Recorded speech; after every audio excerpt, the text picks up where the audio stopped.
Si on regarde un verset qu'on connaît beaucoup, tout le monde, c'est Jean 3,16, OK? Car Dieu a tant aimé le monde que tout le monde connaît pas mal ce verset-là. Mais un autre verset qui est facile à retenir aussi, qui est aussi dans le même genre un peu, quel est-il? Henri, je pense qu'il l'a deviné. Un autre verset aussi facile que Jean 3,16 qu'on peut retenir facilement. Non? Là, Dieu prouve son amour lorsqu'on était encore pécheurs. Non, ça a un rapport avec 3,16.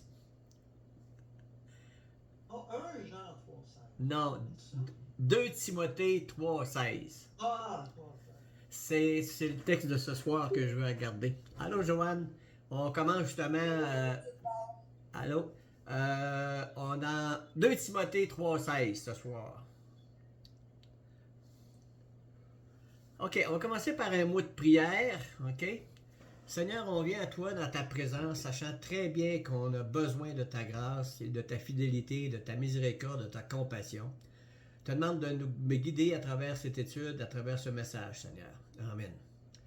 Donc, moi, je connais une personne qui a écrit un livre. Mais ça lui a pris énormément de temps à écrire son livre. Savez-vous c'est qui? C'est Dieu. Dieu, il n'est pas pressé d'écrire un livre. Ça lui a pris 1600 ans à écrire un livre, qu'on appelle la Bible. OK?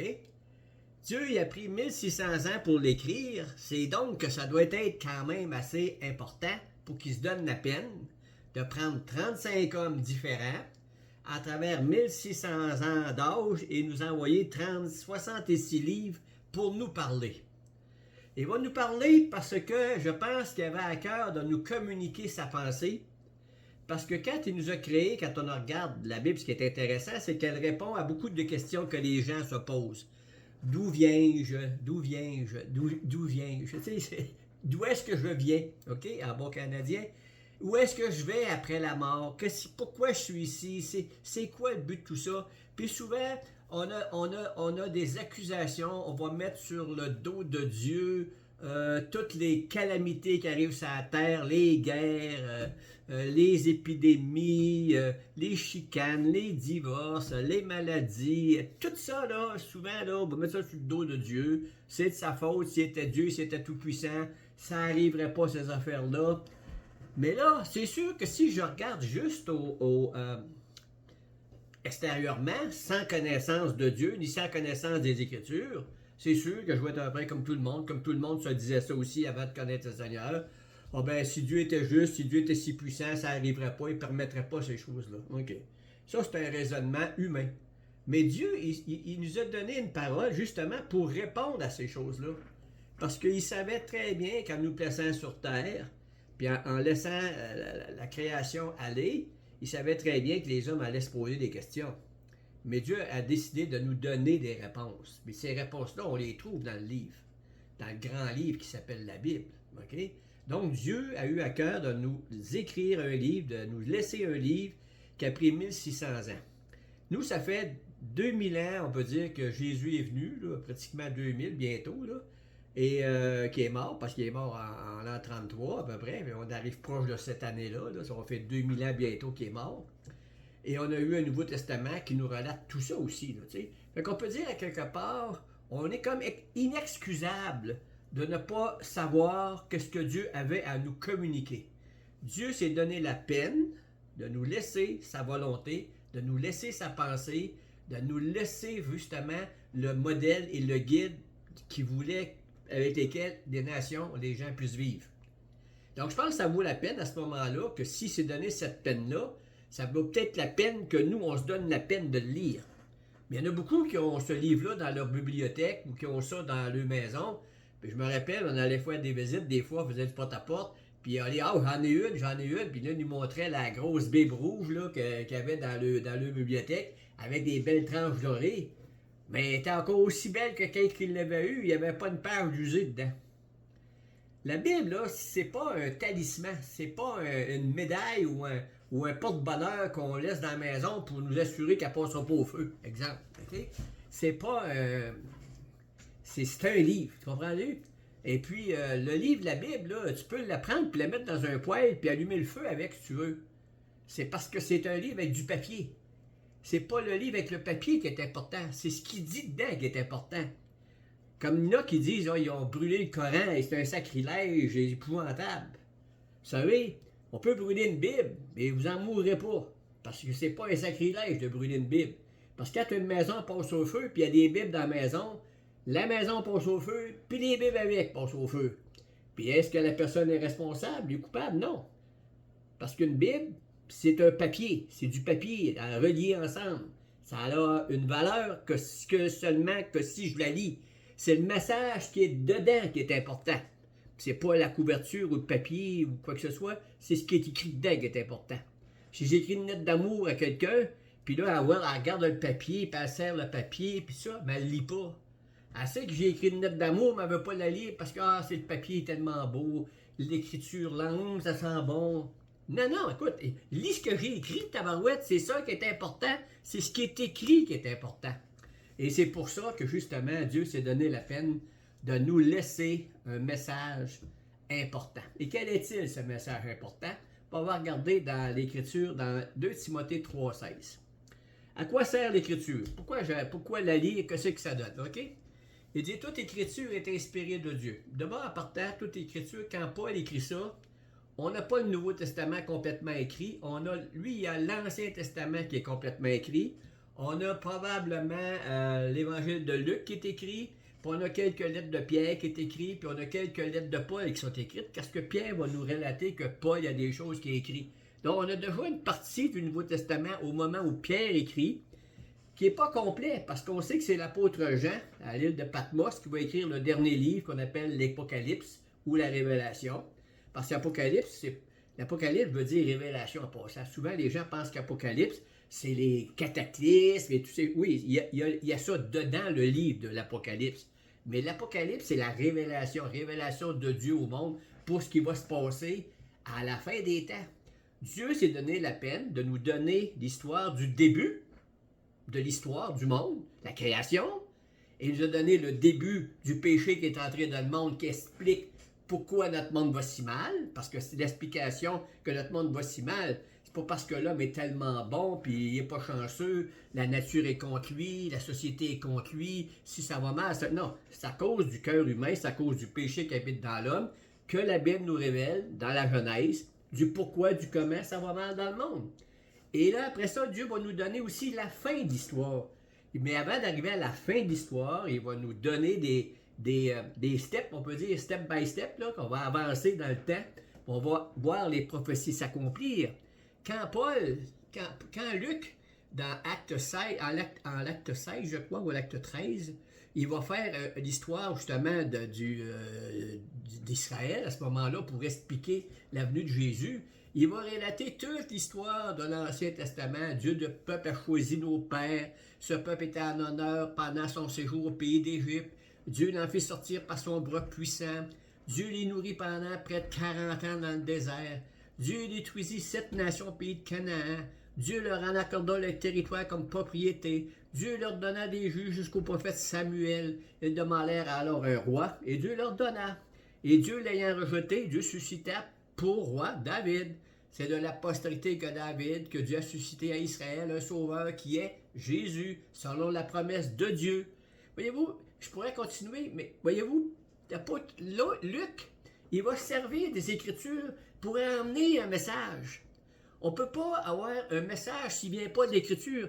Toutes les fois qu'on lit Luc, qu'on lit Marc, ils vont toujours se référer aux Écritures. Ils ne parlent jamais de leur propre fond. Ah ben moi, vois-tu, je pense que, il me semble que, je juge que... Non, ils réfèrent aux Écritures continuellement. Donc c'est pour ça qu'il va dire dans Timothée, toute Écriture est inspirée de Dieu. Ce qui veut dire, c'est que Dieu nous a donné quelque chose à travers des hommes qu'il a choisis. Des hommes avec des défauts, avec des lacunes, mais lorsqu'il parle au nom de Dieu, lorsque Dieu veut s'en servir pour nous envoyer le message qu'il nous envoie, il est clair, il est précis, et il est parole de Dieu. Pas dans le sens que Dieu parle à travers un homme, puis le gars va faire de l'écriture automatique, là, puis ça c'est le diable, ça c'est diabolique ces affaires-là. L'inspiration de Dieu, c'est Dieu qui souffle, qui inspire l'homme à écrire la parole de Dieu. Lorsque Luc écrit les Actes des Apôtres, qu'est-ce que Luc nous dit dans le chapitre 1? Il dit, j'ai fait des recherches. J'ai fait des recherches pour dire ce qui s'est passé, puis il va écrire après ça son livre des Actes des Apôtres. Mais Dieu, à travers ça, il va se servir de ses recherches, il va se servir de cet homme-là pour écrire les Actes des Apôtres et l'inspirer à travers ça.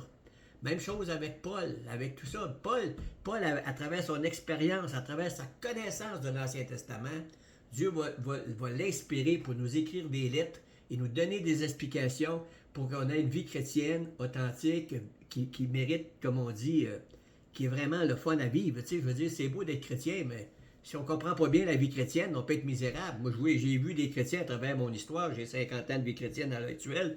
Et j'en ai vu toutes les couleurs. Je peux vous dire qu'il y a des chrétiens qui sont malheureux parce qu'ils se sont mis sur des jougs épouvantables. Tu sais, je veux dire, on ne regarde pas la TV, on n'écoute plus la musique, il ne faut plus avoir de chrome, il ne faut plus avoir d'images. Ils se mettaient dans des carcans vraiment épouvantables parce qu'ils ne comprenaient pas l'esprit de l'Écriture. Ils s'arrêtaient juste au texte littéral sans en comprendre le contexte et l'esprit des Écritures. OK, toute Écriture est inspirée de Dieu et utile pour enseigner. L'Écriture est utile pour enseigner. Je ne peux pas enseigner, moi si je m'en viens vous enseigner, là, je peux vous enseigner les fables de La Fontaine. Mais si je vous enseigne les fables de La Fontaine, ou que je vous enseigne Moby Dick, ou que je vous enseigne sur Frankenstein, je pense pas que ça va vous édifier dans votre vie chrétienne puis dans votre connaissance de Dieu. Ça peut être utile, dans le sens que oui, c'est récréatif, c'est un loisir, comme regarder un film, une série, ça détend, ça nous donne l'histoire humaine, mais ça ne nous amène pas dans une connaissance de Dieu et de sa volonté, par exemple. Comprenez-vous? C'est ça que je veux dire. La Bible est là pour nous enseigner. Pourquoi nous enseigner? Afin qu'on devienne il va dire un peu plus loin, afin qu'on devienne des hommes accomplis. On ne peut pas devenir des hommes et des femmes accomplis si d'abord on n'a pas été enseigné. On a dans les Actes des Apôtres, à un moment donné, un personnage qui est en train de lire le livre d'Ésaïe, et lorsqu'il lit le livre d'Ésaïe, il est dans sa charrette, dans son chariot, ou je ne sais pas ce qu'il y avait à ce moment-là, comment ça s'appelait. Et là, il lisait, puis à un moment donné, le Saint-Esprit avait demandé à, je ne me rappelle pas son nom, là, d'aller le voir, puis d'aller lui parler. Et là, il est allé lui parler, puis il dit, comprends-tu? Non, je comprends pas ce que je lis, il faudrait que quelqu'un m'explique.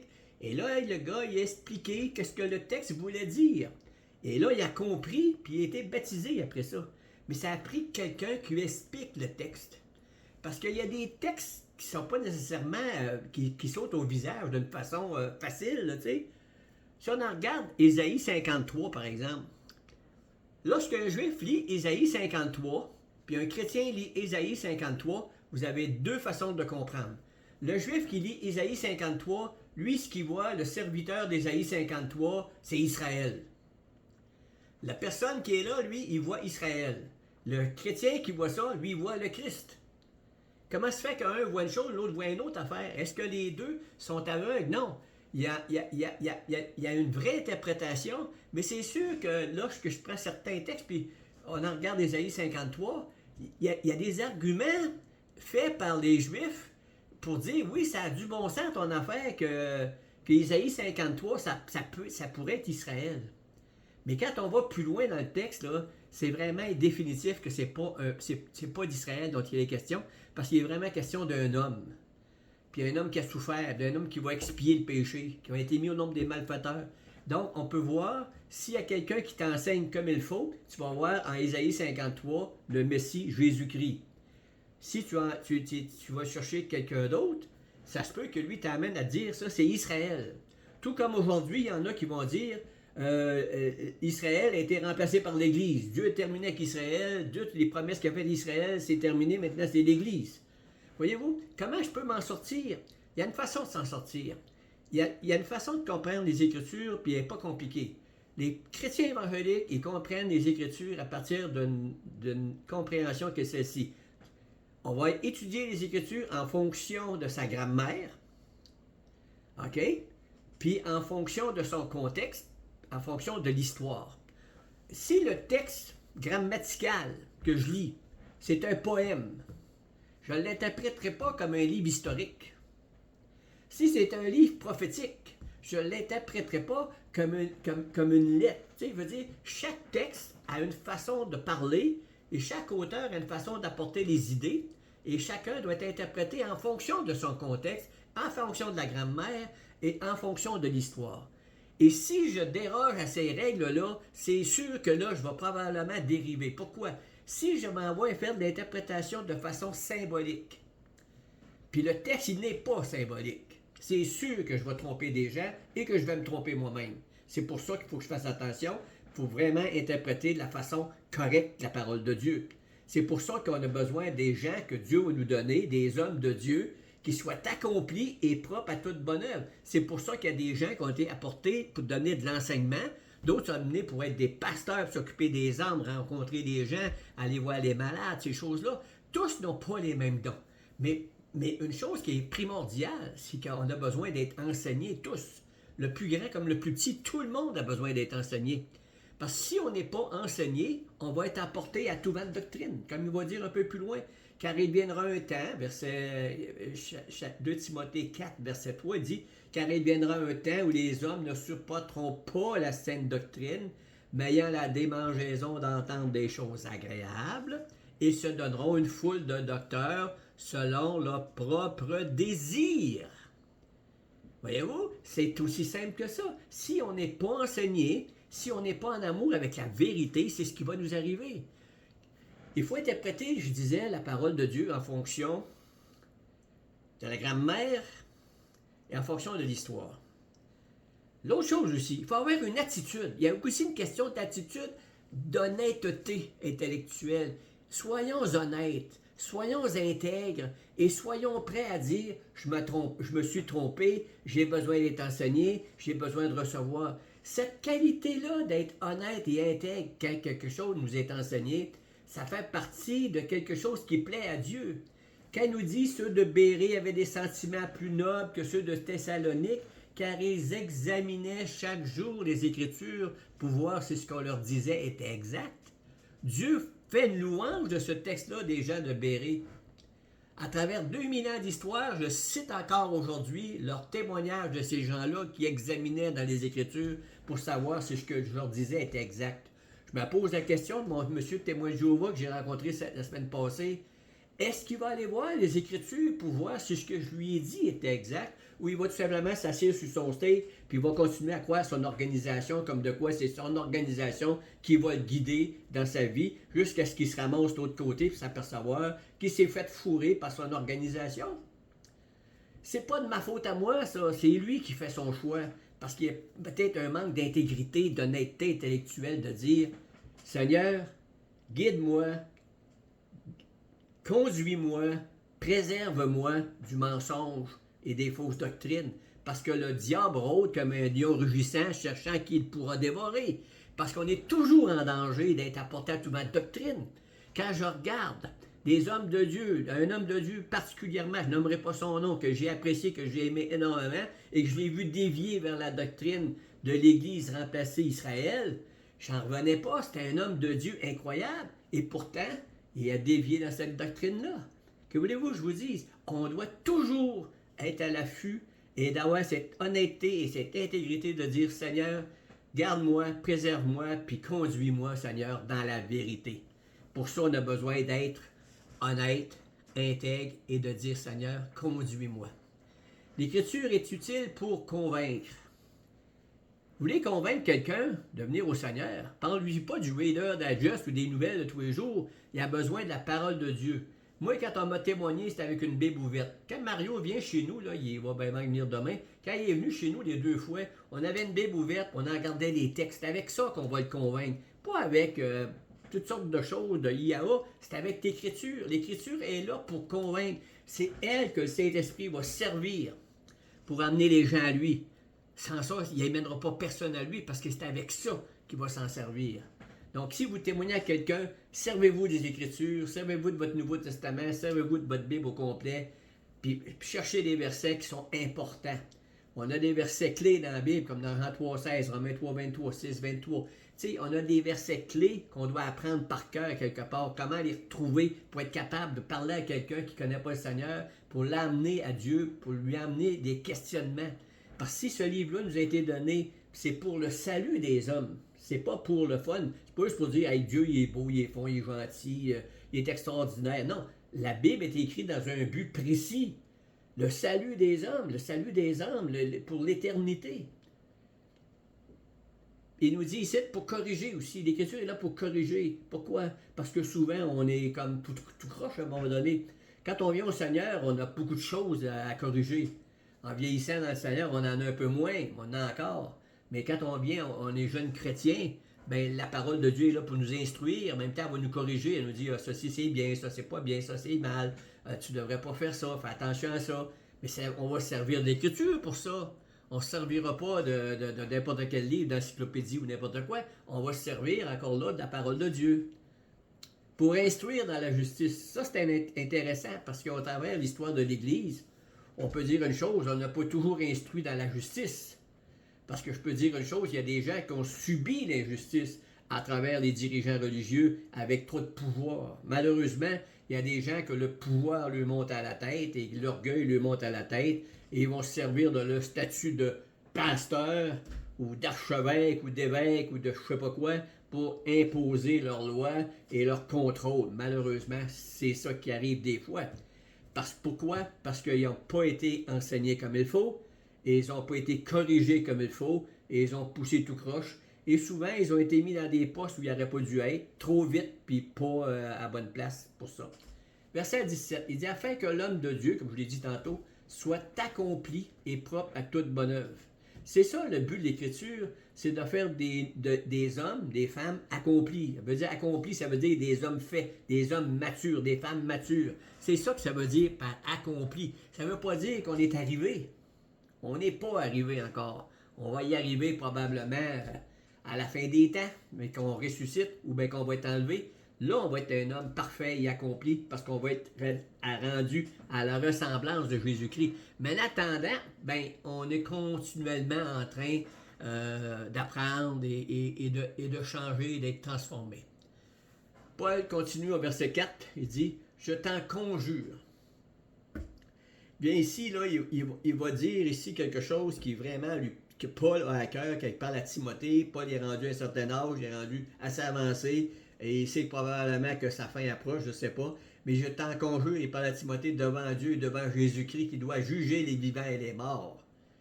Il parle ici d'un jugement des vivants et des morts. Ça veut dire que c'est quelque chose qui est sérieux ici, là, puis Paul il dit, écoute, ça s'en vient, puis que je t'en conjure au nom de son apparition et de son royaume. Il est solennel dans sa conjuration. Il va dire quoi? Prêche la parole. Prêche la parole. Insiste en toute occasion, favorable ou non. Nous, on a souvent la tendance à avoir un peu peur. Je dois lever mon chapeau aux témoins de Jéhovah qui, jour après jour, ou semaine après semaine, ou année après année, font du porte-à-porte. C'est peut-être pas la meilleure des méthodes, parce qu'il y a des gens qui haïssent ça, mais c'est quand même un zèle qu'ils ont de ce côté-là, d'autres, de prêcher la parole, ça, il faut leur donner ça. Mais nous, il ne faudrait pas avoir peur non plus de prêcher la parole aux gens qui nous entourent. On a un moyen extraordinaire aujourd'hui qui s'appelle l'Internet, les médias sociaux, avec lesquels on peut partager la parole. OK? Ne faut pas avoir peur de partager la parole de Dieu, des versets bibliques ou des témoignages ou des choses comme ça. Ce qui est semé, on ne sait pas comment Dieu ou le Saint-Esprit peut s'en servir. Mais il y en a qui peuvent prendre ça de travers, mais peu importe. Moi, j'ai partagé aujourd'hui un livre sur Facebook. Attendez-moi une seconde, je vais juste y retourner une seconde. Ici, ok, ça s'appelle Qu'est-ce que l'enfer? C'est un livre que j'ai lu avec beaucoup d'enthousiasme et pas en même temps parce que c'est un livre qui est quand même dramatique. C'est quand même un livre qui nous parle d'un drame à quelque part, c'est l'enfer parce que c'est là qu'une bonne partie de l'humanité va terminer son parcours de vie. Lorsque les gens meurent, on a deux endroits où on peut aller. En haut ou en bas, comme on dit. Il y avait un dessin animé qui disait en haut ou en bas. Mais c'était, là en bas parlait des ténèbres, de l'enfer, de la géhenne, d'un lieu de tourment où le ver ne meurt point, des grincements dedans, et des ténèbres et un feu qui ne s'éteint point. Ça, c'est que Jésus nous parlait en passant. C'est le bon Jésus que les gens disent, là, ben, ce bon Jésus-là, c'est lui qui nous a parlé le plus de l'enfer. Donc, à quelque part, c'est un message qui est dans la parole de Dieu. Et on ne peut pas l'enlever pour faire plaisir aux gens. Il est là. Tu sais, je veux dire, j'aimerais bien dire qu'il n'est pas là, mais c'est là. Puis, quand tu lis ce livre-là, puis s'il y a des gens qui veulent le lire, là, je vais vous dire, ça vaut la peine de le lire parce que je vais vous dire, ça va vous amener à comprendre le chapitre 4, verset 1 qui dit « Je t'en conjure devant Dieu et devant Jésus-Christ. Je t'en conjure. » Hey, ça presse, ça urge, c'est le temps. Il ne faut pas que les gens passent à côté de ce message-là. Il faut que les gens comprennent que leur destinée éternelle est en jeu. Donc, prêche la parole, insiste en toute occasion, favorable ou non. C'est sûr, il faut servir son jugement, là. Tu sais, il veut dire, il ne faut pas être fou raide, là. Tu sais, il veut dire, c'est marqué en toute occasion, faire, voyons, c'est pas le temps, là. Non, c'est pas le temps, c'est misère. Femme, c'est pas ça, il faut parler de suite. Attends, il va y avoir des occasions, des fois, mais il y a des fois que c'est vraiment pas le temps. Saint-Esprit va nous diriger là-dessus, parce que les occasions favorables ou non, ça veut dire, attends pas tout le temps les occasions favorables, c'est pas tout le temps nécessaire. Reprends, censure, exhorte avec douceur, avec toute douceur. C'est qu'il faut voir ça, là, quand on parle aux gens, là, faut pas être dur avec les gens, et il faut être doux avec les gens. Tu sais, comme on dit quelque part, la douceur, c'est bien plus attirant que l'aigreur. Tu sais, veut dire, c'est plus le fun de manger quelque chose de doux que de manger quelque chose d'aigre. Tu sais, du vinaigre, c'est pas le breuvage qu'on prend à la fin de semaine. Allez, on se paye-tu une bouteille de vinaigre en fin de semaine? Non, on se paye une bouteille de vin. Un vin est beaucoup plus agréable et on va choisir un vin qui est doux au palais ou qui est suave ou qui goûte quelque chose, le chêne ou je sais pas quoi. À ce temps, quand quelqu'un nous présente le vin, ils ont tellement de qualificatifs pour nous le parler. Mais si je prends une bouteille de vinaigre, pas sûr que je vais avoir beaucoup de monde pour la fin de semaine venir souper chez nous. Si quand je reçois les gens, je les reçois avec des bouteilles de vinaigre. Pas grand-chose qui va venir me voir. Alors, instruisant en toute douceur. Donc, la douceur est de mise lorsqu'on partage l'Évangile, lorsqu'on partage notre témoignage. C'est important de le faire avec douceur. OK? Et en instruisant. Tout le temps en instruisant. Donc, on va sauter le verset 3 qu'on a lu tantôt, parce qu'il nous dit après ça, verset 4, parce que beaucoup vont se détourner l'oreille de la vérité et se détourneront vers les fables. L'oreille de la vérité. La vérité, c'est quelque chose que souvent les gens n'aiment pas. OK? Pourquoi? Je ne sais pas. Moi, j'aime la vérité. J'aime mieux la vérité que n'importe quoi d'autre. Je ne sais pas pourquoi il y en a qui n'aiment pas la vérité. Ils aiment mieux se complaire dans des fables, dans des mensonges. Ça leur fait du bien, ils se sentent bien. Moi, je comprends pas ça. J'ai de la misère à comprendre ça. Moi, je suis pas bien là-dedans. J'aime mieux être mal dans la vérité que d'être bien dans le mensonge. En tout cas, c'est mon choix, c'est personnel. Je vous souhaite que ce soit la même chose. Mais on cherche d'abord la vérité. Verset 5. Paul dit à Timothée, « Mets-toi, sois sobre en toutes choses. » Le problème souvent, c'est les abus. Sois pas fou, là. Abuse pas, fais pas si... Tu sais, il y en a qui sont dans les excès, là, tu sais. Paul ne veut pas qu'on soit dans les excès, mais sois sobre en toutes choses. Supporte les souffrances. Supporte les souffrances. L'homme de Dieu, souvent, il est apporté à avoir supporté les souffrances. Beaucoup d'hommes de Dieu, de pasteurs, ont des ministères avec des grosses églises, 200, 300 personnes. Mais savez-vous une chose? Ils sont seuls. Ils sont tout seuls. Ils se sentent tout seuls. Ils ont tout un fardeau sur eux autres. Ils supportent quelque chose, des fois, qui est hors de leur commun.